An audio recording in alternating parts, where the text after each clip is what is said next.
Bom dia, mais uma manhã com Deus, priorizando a palavra de Deus. E nesta manhã do dia 7 de outubro, nós vamos meditar de Miqueias, do capítulo 1 ao capítulo 4, e que a paz do Senhor encha o teu coração nesta manhã. Vamos falar do profeta Miqueias, quem é como Yahvé. Este é o significado, né? Do nome de Miqueias. O nome é uma expressão já de louvor, de admiração, né, pelo Deus de Israel. E Miqueias viveu em Moresete, que era uma pequena vila em Judá, né? E nós vamos ver que o autor é filho de Micaías, e ele profetizou no reino norte sobre o reinado de Acabe. Então, logo mais, né, nós vamos ver já registro em 1 Reis, capítulo 22 e 2 Crônicas, capítulo 18. Nós vamos ver que o propósito aí de Miqueias ter sido enviado para anunciar, né, o juízo de Deus, chamando um povo ao arrependimento, né? Esse profeta menor vai começar no seu capítulo 1 falando das ameaças contra Israel e Judá. Palavra do Senhor, que em visão veio a Miqueias, morastita, nos dias de Jotão, Acás, Ezequias, rei de Judá, sobre Samaria e Jerusalém. Então, as duas capitais aqui, né? Samaria, capital do Reino Norte, e Jerusalém, capital do Reino Sul. Fatos que estão relatados em 2 Reis 15, 2 Crônicas 27, 2 Reis 16, 2 Crônicas 28, 2 Reis 18, 2 Crônicas 29, porque aí nós vamos ver, né, que é o período aí histórico aonde vem a profecia de Miqueias. Ouvi todos os povos, prestai atenção à terra e tudo o que ela contém, e seja o Senhor Deus testemunha contra vós outros, o Senhor, desde o seu santo templo, porque eis que o Senhor saiu do seu lugar e desce e anda sobre os altos da terra. Os montes debaixo dele derretem e os vales fendem. São como uma cerca diante do fogo, como as águas que se precipitam num abismo. Tudo isso por causa da transgressão de Jacó e os pecados da casa de Israel. Qual é a transgressão de Jacó? Não é Samaria? E quais os altos de Judá? Não é Jerusalém? Por isso farei Samaria um montão de pedras do campo, numa terra de plantar vinhas. Farei rebolar as suas pedras para o vale e descobrirei os seus fundamentos. Todas as imagens de escultura serão despedaçadas. E todos os salários de sua impureza serão queimados, e todos os seus ídolos eu farei uma ruína, porque o preço da prostituição se ajuntou, e este preço volverão. Por isso, lamento uivo, ando despojando nu, faço lamentações como de chacais e pranto como de avestruz, porque as suas feridas são incuráveis, o mal chegou até Judá, estendeu-se até a porta do seu povo e até Jerusalém. E aí, né, nós vamos ver que estas as ameaças contra Israel e Judá. No capítulo 2, fala, ai dos opressores gananciosos.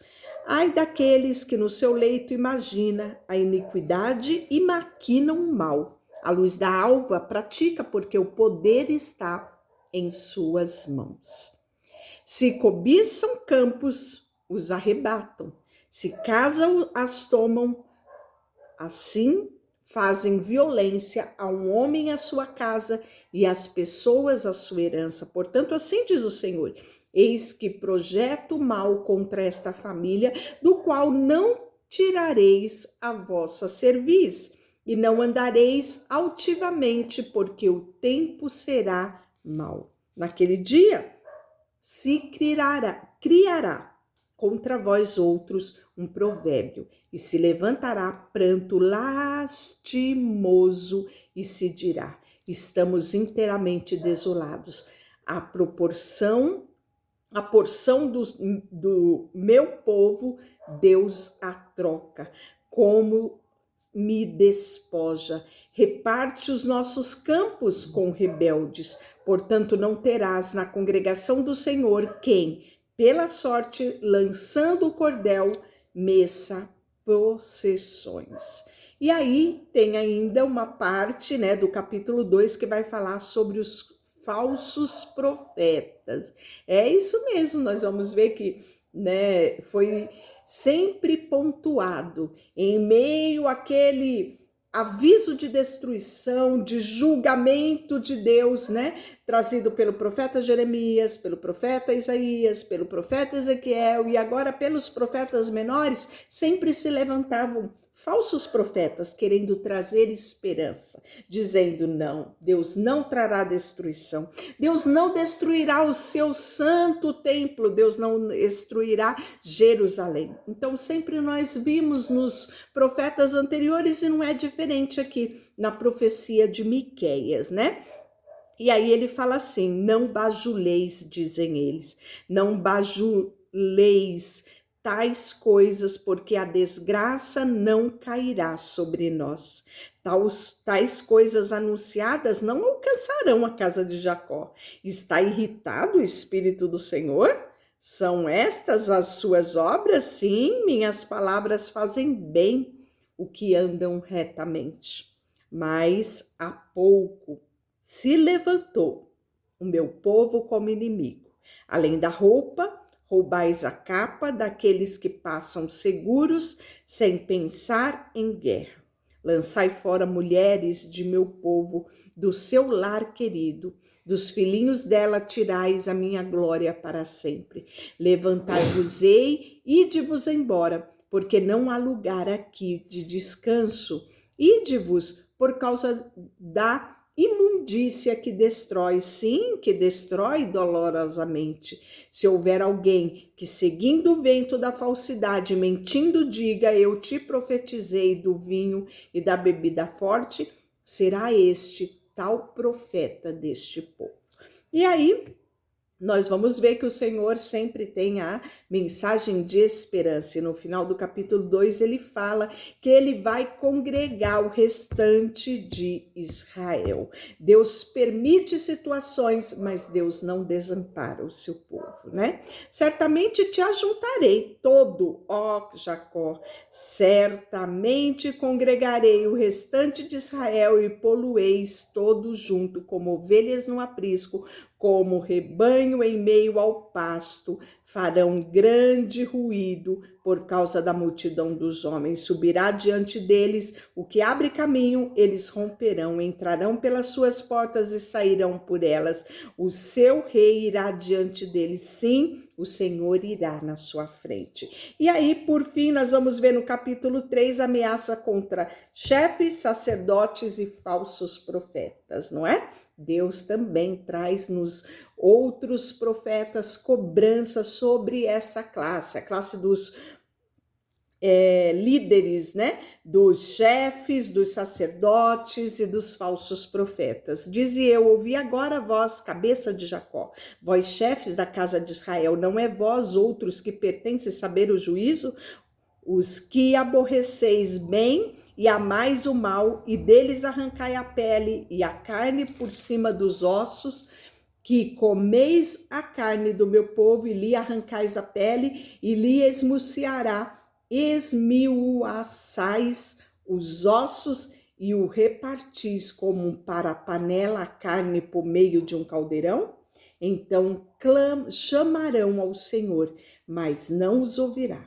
Antes esconderá deles a face, naquele tempo, visto que eles fizeram mal às suas obras. E aí no versículo 8 fala assim, eu, porém, estou cheio do poder do Espírito do Senhor, cheio de juízo e de força, para declarar a Jacó a sua transgressão e Israel o seu pecado. Ouvi agora isto, vós, cabeça de Jacó, e vós, chefes da casa de Israel, que abominais o juízo e perverteis tudo que é de direito. Edificai Sião com sangue, Jerusalém com perversidade, suas cabeças darão sentenças por suborno, e os sacerdotes ensinam por interesse, e os seus profetas adivinham por dinheiro, e ainda se encostam ao Senhor, dizendo: não está o Senhor no meio de nós? Nenhum mal nos sobreviverá. Portanto, por causa de vós, Sião será lavrada, e como um campo, e Jerusalém se tornará em montes de ruína, e o monte do templo numa coluna coberta de mato.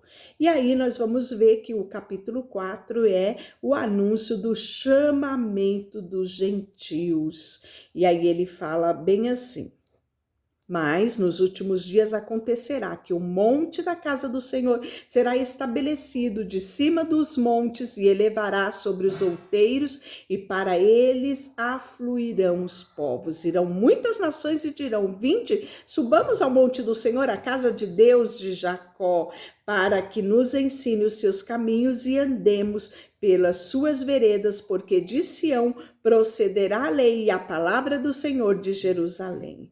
E aí fala que ele julgará muitos povos e corrigirá as nações poderosas, longínquas. Estes converterão as suas espadas em relhas e arado como lanças e podadeiras. Uma nação não levantará espada contra outra nação, nem aprenderão mais a guerra, mas assentar-se-á cada um debaixo de uma sua videira e debaixo de sua figueira, e não haverá quem os espante, porque a boca do Senhor assim o disse. Isso também vai ser profetizado em Zacarias 3:10. Deixa eu orar por você.